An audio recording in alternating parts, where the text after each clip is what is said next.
연준이 지금 시행하고자 하는 금리 인상과 통화 긴축에 어려움을 초래하게 됩니다.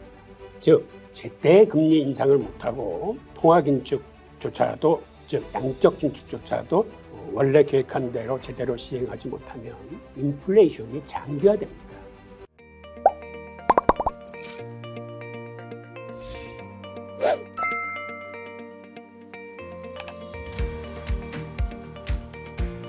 자, 그렇다면 최근에 발생된 실리콘밸리 은행의 뱅크런 사태의 전말에 대해서 간략하게 한번 알아보겠습니다. 이거를 알아보는 이유는 이게 미국 국제시장에 아주 긴밀히 연결되어 있기 때문입니다. 한 은행의 파산에 머무르는 게 아니라 이게 미국 국제시장에 미치는 파급 효과가 크기 때문에 그 내용을 같이 한번 살펴보겠습니다.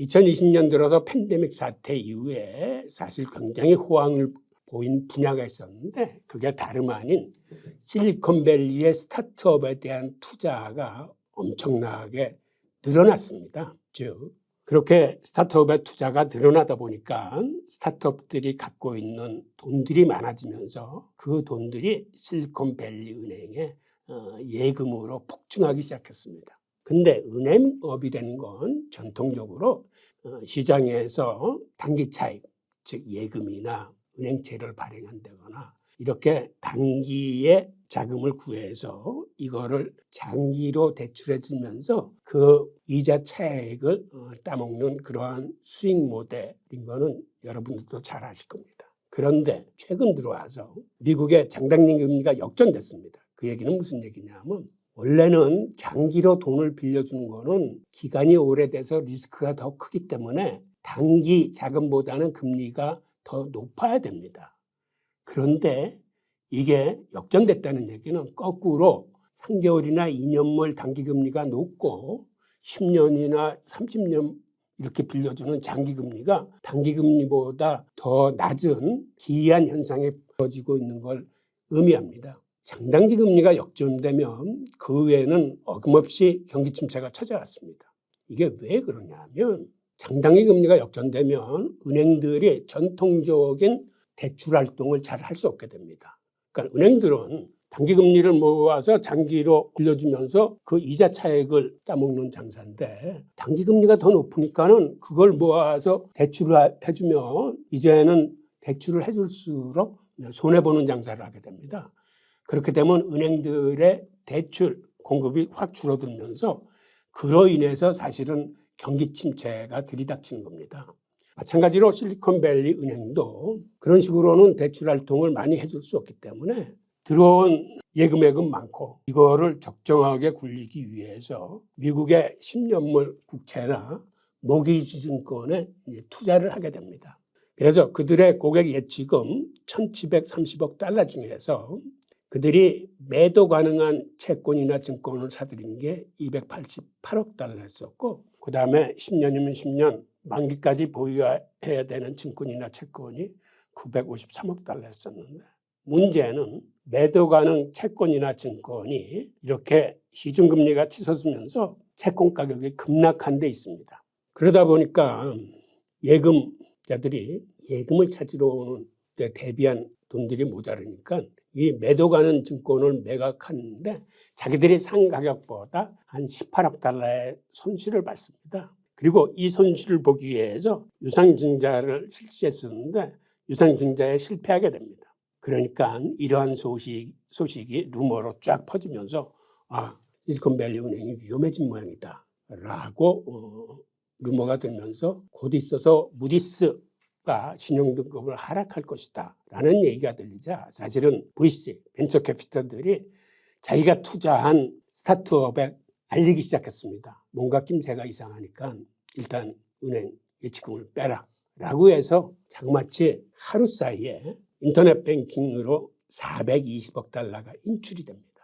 그리고 이 시점에 무디스는 3월 8일에 A3 등급을 부여했던 게 그 다음에는 BBB- 등급, 10일에는 파산 당일에 와서야 부적격 등급을 내림으로써 너무 뒤늦은 활동으로 지금 몰매를 맞고 있는 이런 형편이고 이렇게 인출 금액이 불어나면서 실리콘밸리 은행은 파산을 맞게 됩니다. 게다가 실리콘밸리뿐만 아니라 그 뒤에 코인업계 전문은행인 시그니처 은행이나 실버게이트 은행도 파산하게 됩니다. 즉 지금의 이런 사태는 은행의 지분 상환 능력 문제보다는 결국 유동성 문제가 더 큰 역할을 하게 된 건데, 지금 실리콘밸리 은행뿐만 아니라 이러한 유동성 문제에 봉착한 은행들이 많습니다. 왜 그러냐면 원래 글로벌 금융위기를 맞은 다음에 은행들의 건전성 규제를 통해서, 즉 매년이나 경년으로 시행되는 스트레스 검사를 통해서 그간은 은행들에 대한 이러한 건전성을 굉장히 강화했는데, 트럼프 정부 때 2018년에 은행 자산 $2,500 이하의 은행들은 건전성 규제를 면제해 주게 됩니다. 근데 이번 사태는 그게 이제 화근이 된 거죠. 실리콘밸리 은행 같은 경우에 총 자산 규모가 $2,100 내외니까 바로 $2,500 이하의 은행에 속해서 이런 건전성 규제를 받지 않은 그런 은행입니다. 미국의 예금 보장 한도는 $25만 달러입니다. 우리 돈으로 한 3억 3천만 원 되는데, 실리콘밸리 은행 같은 경우는 예금액의 96%가 이 보장 금액을 초과하는 금액이라고 합니다. 게다가 이런 예금 보장은 미국의 예금보험기구가 해주는데, 지난해의 국채 가격의 급락으로 은행들의 미실현 손실액이 한 $6,200억 정도라고 지금 추산되고 있습니다. 그런데 예금보험기금이 갖고 있는 자산의 총규모가 $1,280억 뿐이 되지 않습니다. 그러니까 실질적으로 미국의 은행들이 이러한 위험에 봉착하게 돼서 뱅크런이 일어나면 사실상 예금보장 한도도 굉장히 모자라기 때문에 예금한 사람들이 불안할 수뿐이 없는 상황이죠. 게다가 이런 사태를 막고자 미국의 재무부와 연준은 나름대로의 묘수인 BTFP를 발표했습니다. 즉 이거는 이렇게 설명드리면 좀 이해가 쉬울 거예요. 우선 그들이 시장에서 장기국채를 샀을 때 예를 들어서 액면가 10만 원짜리 장기국채를 8만 원에 샀다고 가정을 합시다. 그런데 국채 가격이 떨어져서 7만 원이 됐어요. 그래서 지금과 같은 뱅크런이 일어나고 예금을 찾으러 갔을 때 제대로 대처를 못하는 건데, 미국의 연준이 어떤 얘기를 했냐면 그거 나중에 갖고 있으면 만기 도달하면 10만 원을 받을 수 있는 국채야. 이제는 더 이상 걱정하지 말고 우리가 액면가로 대출을 해줄게. 그거를 시장에 팔지 말고 우리한테 가져와. 그러면 당신이 8만 원에 산 국채들에도 액면가 10만 원으로 우리가 대출을 해줄 거야 라고 발표한 게 바로 BTFP입니다. 이로써 일단 뱅크런은 막았습니다. 그 다음에 연준이 이걸 내놓는 이유는 사실은 지금 은행들이 갖고 있는 국채를 죄다 국채시장에 팔까 봐, 즉 그렇게 되면 국채시장이 붕괴할 수 있으니까 국채시장을 지켜내기 위한 고육지책입니다. 자, 일단 BTFP로 연준은 뱅크런을 막고 국채시장을 지켰습니다. 지금 그럼에도 불구하고 시장에서는 사실은 $6,200억 정도의 미실현 손실이, 이게 팔지를 않았기 때문에 아직은 손실이 확정된 게 아닙니다. 그런데 이걸 갖고 있는 다른 은행들도 문제가 생기면, 즉 뱅크런 위험에 이제 노출될 수 있는 겁니다. 자, 이런 상황에서 BTFP의 한도액은 사실은 $250억 규모로 펀딩 자금을 내놨기 때문에 그렇게 많은 금액이 아닙니다. 그리고 이 자금 지원도 1년 대출에 한정돼 있습니다. 이게 묘수긴 묘수인데 이게 다른 의미로 보면, 즉 엄밀한 의미로 보면 이거는 무리수입니다. 경제 논리에 합당하지 않은 수를 쓴 건데, 자, 그 내용에 대해서 또 한번 보기로 하겠습니다. 우선 2008년 글로벌 금융위기 시에는 사실은 지금과 정반대 사례가 한 번 있었습니다. 지금 무슨 얘기냐면, 그 당시 금융위기가 터지자 미 재무부는 의회에 배드뱅크를 만들겠다고 $8,000억 규모의 구조자금을 신청해서 의회로부터 한 $8,000억 돈을 받아냅니다. 그리고 그걸 가지고 월가의 은행들한테 부실 채권을 내놓으면은 배드뱅크를 만들어서 거기다 집중적으로 이 구조조정 자금을 투입해서 일단 부실 채권을 해소하자.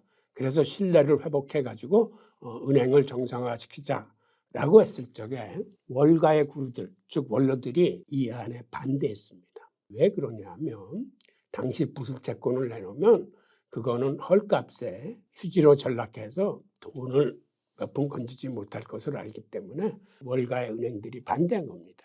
결국 미 재무부는 이걸 이겨내지 못하고 2차 제안을 하게 됩니다. 그렇다면 은행주를 담보로 자금을 지원해 줄 테니 은행주를 내놔라 라고 얘기를 합니다. 그런데 이것조차 월가는 반대합니다. 자칫 잘못하면 은행주가 정부의 손에 들어가서 은행이 국유화 되는 거 아니냐라는 우려 때문입니다. 그러자 재무부는 이것도 시행하지 못하고 마지막 3차 제안을 하게 됩니다. 그렇다면 은행의 부실 규모를 정확히 확인해서 대처를 해야 되니까 보유하고 있는 채권, 즉 지금은 은행 장부에 적혀있는 구입가, 이거를 장부가라고 하는데 이거를 장부가로 평가하지 말고 시가 평가를 함으로써 정확한 부실 상태를 파악하자라고 얘기했을 때 그 자체마저도 월가의 은행들이 반대합니다. 거부합니다. 결국 이 통에 자금을 부실 채권을 해소하는 데 쓰지 못하고 버냉키, 당시 연준의장은 마치 헬리콥터에서 돈을 살포하듯이 무작위로 유동성을 공급하게 됩니다. 그 결과 세계는 유동성의 홍수에 빠지면서 금융위기가 조기에 진화되지 못하고 질질 끌려가면서 전 세계가 고통의 기간이 훨씬 늘어났습니다. 즉 이때는 장부가를 시가로 평가하자고 했을 적에 월스트리트 은행이 거부를 했던 상황이었는데 이번에는 거꾸로 금융시장에 문제가 생기자 오히려 연준과 재무부가 나서서 시가로 대출을 해주는 게 아니라 액면가로 대출을 해주겠다고 나섬으로써 경제 논리상으로 발전한 아주 어리둥절한, 어떻게 보면 말이 안 되는 작전을 시행한 겁니다. 하여튼 이로 인해서 일단 뱅크런은 막았고 미국 국제시장에 쏟아져 나올 국채의 매도는 일단 막았습니다. 그런데 문제는 이 이유입니다. 즉 이런 국채로 액면가로 평가해서 대출해 주는 것이 온당한 건지, 과연 그런 게 어떤 후폭풍을 몰고 올지 그 내용을 한번 살펴보겠습니다.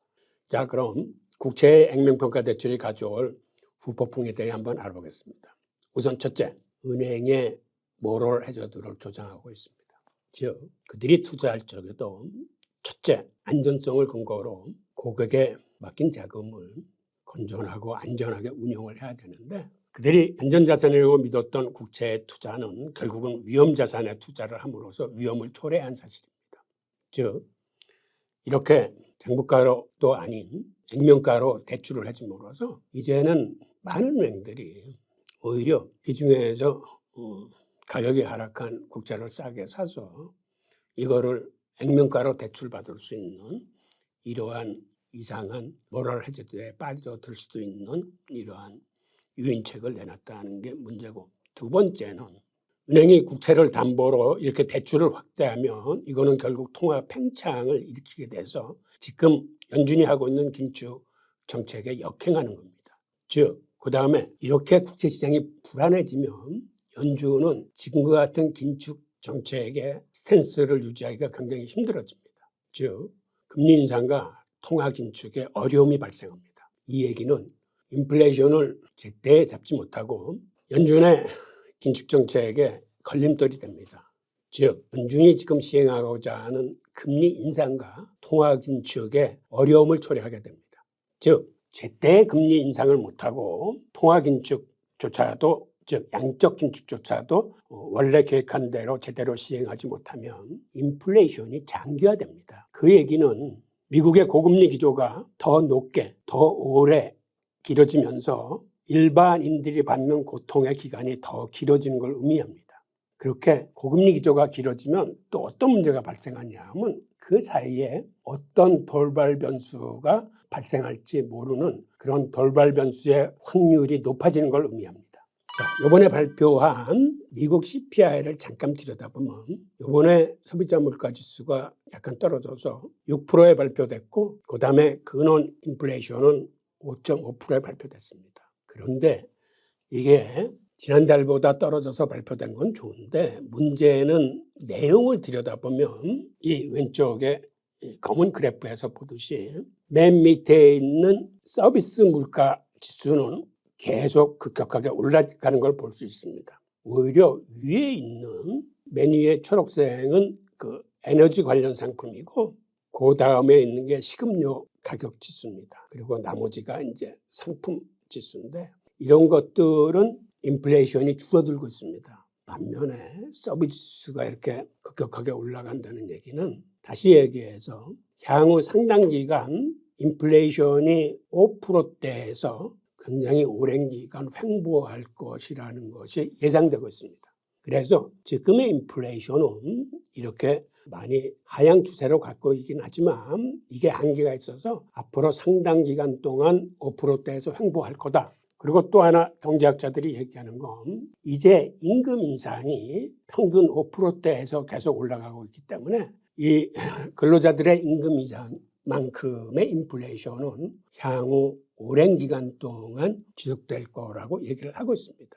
즉 지금의 상황으로 보더라도 인플레이션이 장기화되고 있는데 거기다 연준이 제대로 인플레이션을 억제할 수 있는 긴축 정책을 시행하지 못하고 발목을 잡히게 되면 이 인플레이션의 장기화는 더 오래 지속될 수 있습니다. 그 다음에 이런 국채 액면평가 대출이 가져올 후폭풍에 대해서 다시 다른 방면으로 알아보겠습니다. 우선 이 문제는 미국만의 문제가 아니라 전 세계적인 문제입니다. 그래서 유럽 등에서 유사 문제가 발생할 가능성이 높습니다. 그래서 지금 유럽은 은행 파산의 공포가 확산되고 있는 중이고 특히 스위스의 크레딧 스위스 은행의 문제가 급부상하고 있습니다. 우선 거기에 주가가 고점 대비 97%로 하락하면서 지금 거의 휴지값이 됐는데 이렇게 된 이유 중에 하나가 대주주인 사우디은행이 지원을 거부했습니다. 반면에 스위스 당국은 금융 불안을 야기시키지 않기 위해서 자금을 지원할 것을 선언했습니다. 즉 이런 식으로 세계로 문제가 번져가고 있기 때문에 미국 은행과 투자기관들은 이제는 보유하고 있는 국채를 팔지 않아도 되는 대신에 그들이 자금을 마련하기 위해서 제3국 자산을 매도할 가능성이 큽니다.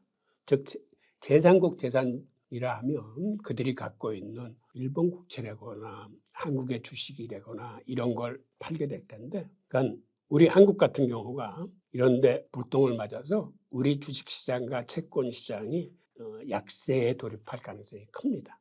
그리고 이러한 변동성 상승의 우려로 세계 각국의 국제시장과 회차세 시장이 자금 경색에 몰릴 가능성이 더 높아지고 있습니다. 기본적으로 국채 시장이 불안해지면 그 하위 시장인 회사채 시장은 같이 불안해지기 마련입니다.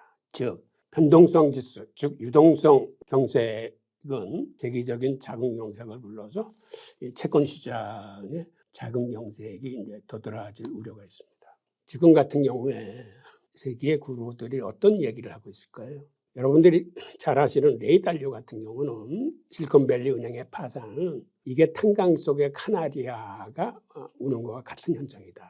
즉 탄광에 들어갈 때 광부들이 탄광 속의 위험 신호를 감지하기 위해서 그거를 가장 빨리 감지하는 카나리아를 같이 데리고 탄광에 들어갑니다. 그래서 탄광의 공기가 희박해진다거나 위험 가스 같은 게 발생되면 카나리아가 제일 먼저 울어요. 레이 달리오는 바로 여기에 비유해서 실리콘밸리 은행의 파산은 탄광성 카나리아가 같은 거다라는 얘기를 하면서 다른 부분으로 연쇄적으로 이어질 사건들에 대한 이게 초기 신호다라는 이야기를 함으로써 금융계를 긴장시키고 있습니다. 또 유로퍼시픽 캐피탈의 CEO인 피터 시프는 금융위기는 이미 시작됐다라고 얘기를 하고 있습니다. 이 양반은 원래 지난해부터 달러 붕괴 우려가 있으니까 투자자들한테 미국 시장을 떠나라고 얘기했던 양반입니다. 하여튼 지금 이렇게 달러에 대한 불안은 불신으로 연결돼서 금값이 상승하고 있고 비트코인 가격이 폭등하고 있습니다. 즉 달러에 대한 대체 자산인 금과 비트코인이 투자자들이 이를 선호하고 있는 걸 얘기합니다. 지금 이 그래프에서 보면 최근에 금 선물 가격이 5% 정도 급격하게 상승하는 걸 보실 수 있고 비트코인은 지금 한 20% 정도 폭등을 했습니다. 즉 이 얘기는 한마디로 얘기해서 달러에 대한 대체 자산을 찾는 투자자들이 많아졌다는 걸 그만큼 달러에 대한 지금 불신을 얘기하게 됩니다. 달러나 미국 국채는 사실은 동의어입니다. 그러니까 해외 세계 중앙은행들이 달러 비중을 외환보유고에 늘린다는 얘기는 바로 미국 국채를 사서 늘린다는 얘기이기 때문에 미국 국채 시장이 불안하다는 얘기는 달러가 불안하다는 얘기하고 동의어입니다. 자, 마지막으로 월가에서 지금 얘기되고 있는 이야기를 한번 보겠습니다. 시장에 파장을 야기하지 않고 깔끔하게 진행되는 긴축 사이클은 없다. 무엇인가는 깨진다. 라고 월가의 그루들은 얘기하고 있습니다. 그런데 그 무엇이 과연 어떤 걸까요? 여러분들이 한번 여러분들이 보시는 세계 경제와 투자 시장에서 어떤 위험한 요소들이 있는지 차제에 경각심을 높이고 이런 금융시장의 변동성 증가가 앞으로 여러분의 투자에 어떤 영향을 미칠지 한번 이 기회에 깊이 생각해 보시는 시간을 가지시길 바랍니다. 정부가 액면가 대출을 실시해서 사실 통화 긴축에 어려움이 생기고 인플레가 장기화돼서 고금리 기조가 길어지는 상황이 생길 수 있다라고 하셨잖아요. 2008년에 은행 국유화가 될 것을 우려해서 이제 은행주 담보의 자금 지원안을 거부를 했다라고 말씀을 주셨는데 실제로 은행이 국유화가 될 가능성이 얼마나 되나요?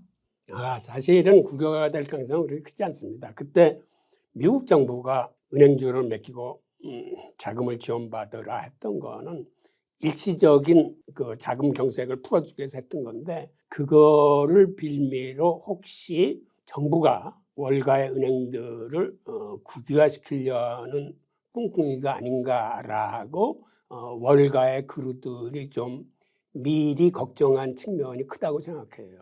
미국 같은 자본주의 종주국이 은행을 국유화시키지는 않을 겁니다. 저는 그렇게 생각해요. 네, 저도 비슷한 의견이 들어서 그렇다면 액면가 대출 대신에 뭔가 실질적인 해결 방안으로는 어떤 것들이 있을까요? 지금 미국의 실질적인 해결 방안은 없어요. 아니, 없다기보다 실질적인 해결 방안은 인플레이션을 잡기 위해서 그간 너무 많이 뿌린 유동성을 걷어들여야 되는데 유동성을 걷어들이는 건 두 가지 방법입니다. 하나는 금리를 올려서 그 돈들이 은행으로 들어오게 만들어서 시중의 유동성을 줄이는 방법이 하나 있고 그다음에 양적 긴축을 통해서 지금 연준이 갖고 있는 미국 국채와 모기증권을 시장에 팔아서 시장의 현금을 빨아들여야 돼요. 즉 그런 식으로 해서 그들이 너무 많이 뿌린 유동성을 회수를 해야 되는데 이런 과정에서 경기 침체는 물론이고 지금처럼 금융 시스템 자체가 뿌리째 흔들리고 미국 국제 시장이 불안에 처하게 되니까 연준으로서는 어떤 의미에서 진퇴양난에 지금 빠져 있는 거예요. 인플레이션도 잡아야 되는데 지금 국제 시장도 흔들리고 그런데 미국의 우선순위는 쉽게 얘기해서 이렇게 정리됩니다. 경기 침체를 맞는 거는 두려워하지 않는데 경기 침체보다는 인플레이션을 잡는 게 더 우선순위예요. 그러니까 연준이 경기 침체가 오더라도 인플레이션은 잡겠다고 나서는 겁니다. 그런데 인플레이션 잡는 것보다 더 우선순위는 국채 시장을 안전하게 운용하는 거예요. 즉 국채 시장은 달러의 유통 핵심 경로이기 때문에 국채 시장이 불안해진다는 얘기는 달러가 발행되지 못하고 제 기능을 발휘하지 못하는 걸 의미하거든요. 그러니까는 인플레이션을 못 잡는 한이 있더라도 국채 시장은 미국이 보호해야 되는 가장 중요한 그 보루입니다. 그래서 우선순위는 경기 침체보다는 인플레이션 잡는 게 더 중요하고 인플레이션을 잡는 것보다는 국채 시장을 안전하게 운영하는 거, 즉 달러를 보호하는 게 미국으로는 더 중요한 상황입니다. 그런데 미국 정부는 국채 시장을 보호하기 위해서 인플레이션 잡는 걸 포기하지는 않을 겁니다. 즉 두 마리 토끼를 다 잡으려고 들 거예요. 그러니까 우선순위는 국채 시장 보호에 있고 그다음에 인플레이션도 잡으면서 국채 시장을 보호할 수 있는 또 묘수를 궁리하고 있을 거예요. 그 묘수가 뭐냐면 해외에서 달러의 수요가 대한 게 벼랑간 폭증하면 돼. 즉 어떤 경우에 달러에 대한 수요가 폭증하죠? 위기가 닥치면 달러에 대한 수요는 폭증해요. 그러니까 금융위기, 외환위기 같은 게 닥치면은 각국이 위기를 막기 위해서 달러를 갖고 있어야 돼. 즉 인플레이션은 인플레이션대로 잡으면서 달러의 수요를 폭증시킬 수 있는 건 어떤 게 있을까요? 미국은 과연 뭐를 궁리하고 있을까요? 그건 여러분들의 상상에 맡기겠습니다. SVB 사태가 터졌던 결정적인 원인이 사실은 구체 가격의 하락에 있다라고 볼 수 있잖아요. 예. 근데 이런 사태가 터지면서 불안 심리가 더 커져서 오히려 역으로 미국채 안전자산의 그 투자 심리가 쏠리는 경우도 생기지 않을까요? 맞아요. 단기적으로는 그렇게. 그러니까는 투자자들이 보는 시각이 언제가 저점이지? 지금 힘들다고 그러는데 주식시장의 저점이 언제쯤 될까? 혹은 채권 시장의 이런 문제로 크게 흔들리게 되면 일시적인 반등이 올 거야 라고 해서 이제 투자를 하게 되는 거거든요.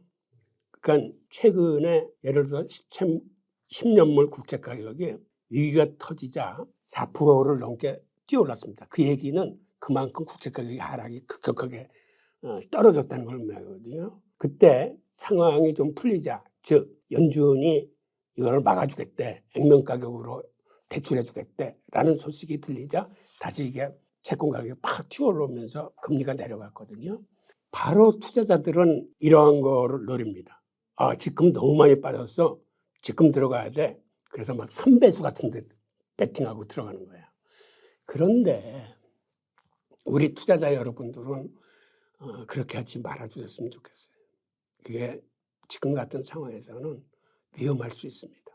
오히려 조금 벌고 마음 편히 벌더라도 상황이 정리되고 난 다음에 안전한 시기에 투자하시는 걸 권하면서, 물론 지금 들어가서 프로들이나 이 촉이 좋으신 분들은 돈을 버실 수도 있는데 그러한 거는 불안 요소를 같이 갖고 오기 때문에 그래서 저 같은 경우는 개인적으로 추천하지 않습니다. 감사합니다.